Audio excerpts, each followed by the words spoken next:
and welcome back to Lindsay's Little Library. So I'm here today with a fun little new, I don't know if it'll be a series. You guys let me know if you want me to do this as a series, but I had an inspiration and I have to blame my sister partly for this. So as you know, we live in Wisconsin and Wisconsin likes to enjoy their alcoholic beverages every so often. And so one thing that's really popular around here, I don't know how popular it is elsewhere, and it probably is, and hopefully it is if you go somewhere, you can get a flight of drinks. So it's like, say I'm at a brewery, I can get a flight of like 4 different beers to try. We also have a really awesome restaurant in town that does flights of soup. So on Tuesdays, you get like a little crock of you pick 3 of the soups that they have for that night to try. You can do flights of like mimosa or flights of wine, or there's flights everywhere. And so my sister has this thing that she always says, you always get the flight. You always give it a try. So I was thinking, what about a book flight? What about a set of 3 to 5 books that kind of go together, that have some similarities, that would make a really good flight for you to read either all together or one, mix them in. Just there's a connection somewhere between these books. It's a book flight. So if you're looking to go on vacation, or you only have room to take a few books somewhere and you're kind of really interested in a certain subject or character trait or trope or whatever it might be, here is the perfect package of books to take with you. So that's where we're going. Hopefully that all makes sense. So I'm going to give a couple of examples of some book flights that I've come up with for you guys that I would highly suggest would go really well together. Now, not for everybody. Sometimes people don't like to stay in the same genre or in the same subject or whatnot. So if it's not for you, totally fine. But I find that I like, especially when it's something historical that's similar, I will get on this bandwagon and just want to like consume all the things that are similar. So we're going to try it out today, and then I'm going to look for your opinions and your thoughts and see if you want more book flights, for options. Plus, we're just talking about books, so who doesn't love that?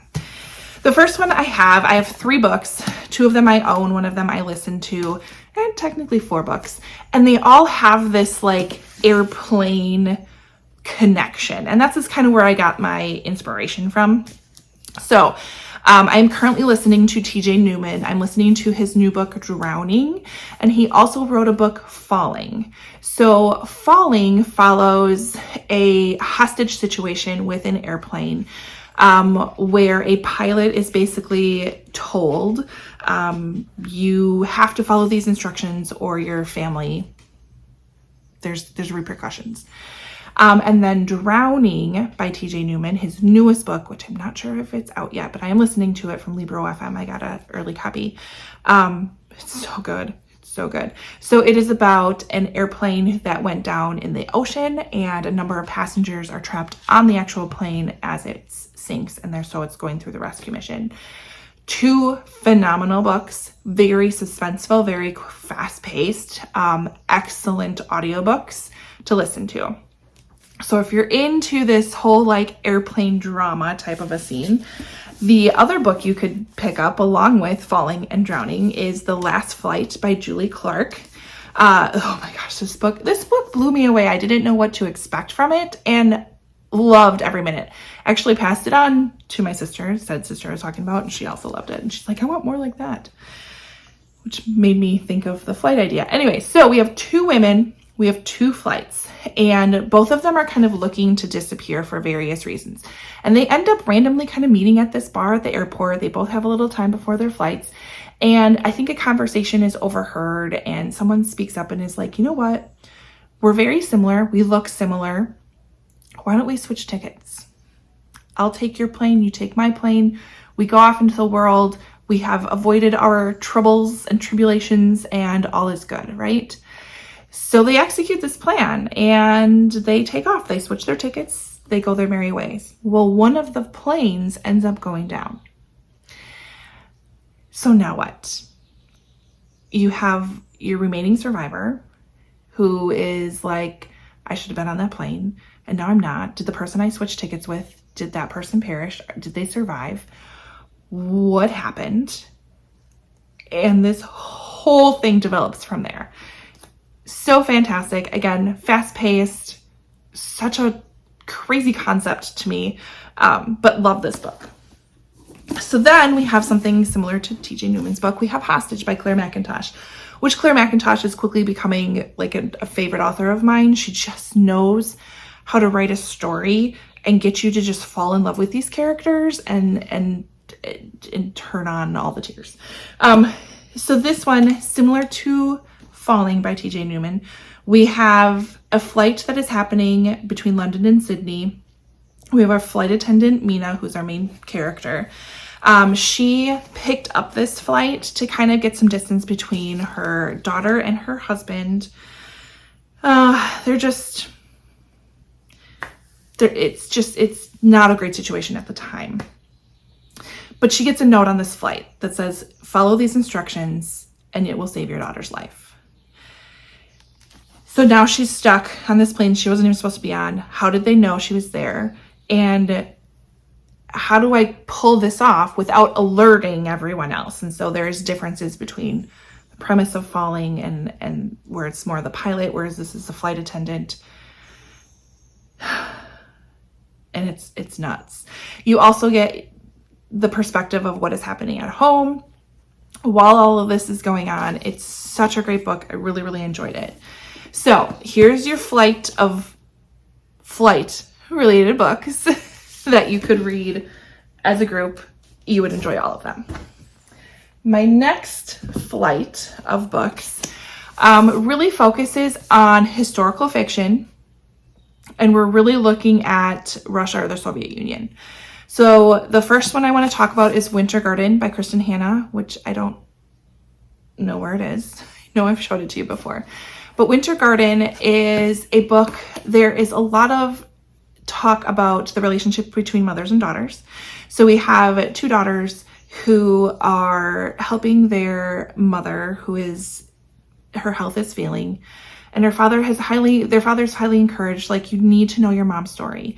Their relationship, the mother-daughter relationship, has not been fantastic.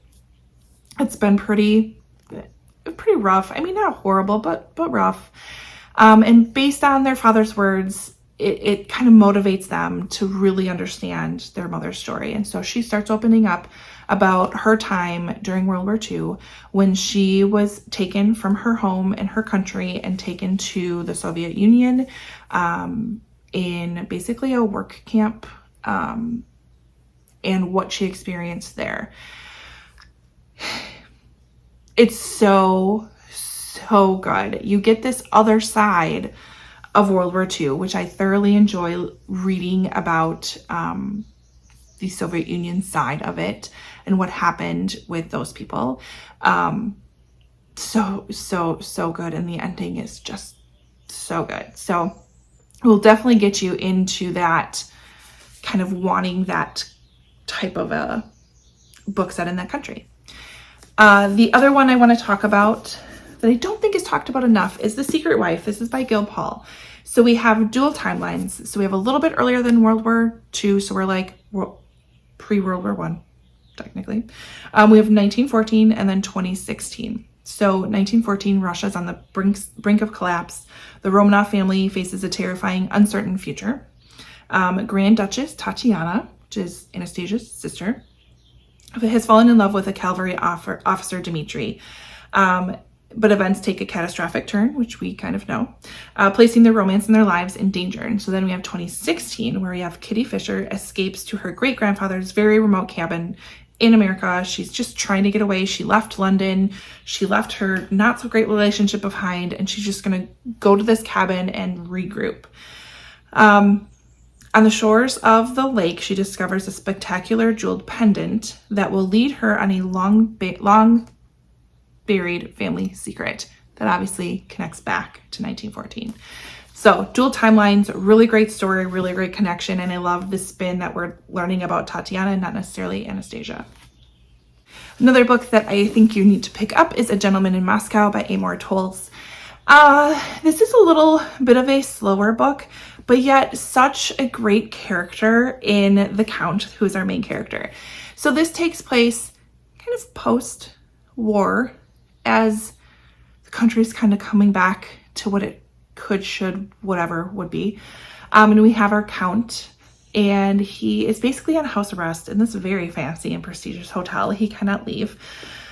And it goes through his experience of living there, the relationships he has with the staff there, with the other guests there, and how he tries to maintain who he is in the midst of being told he's bad. Like I said, go into that book. It's fantastic. I know it is a little slow at times, but I really, really enjoyed it.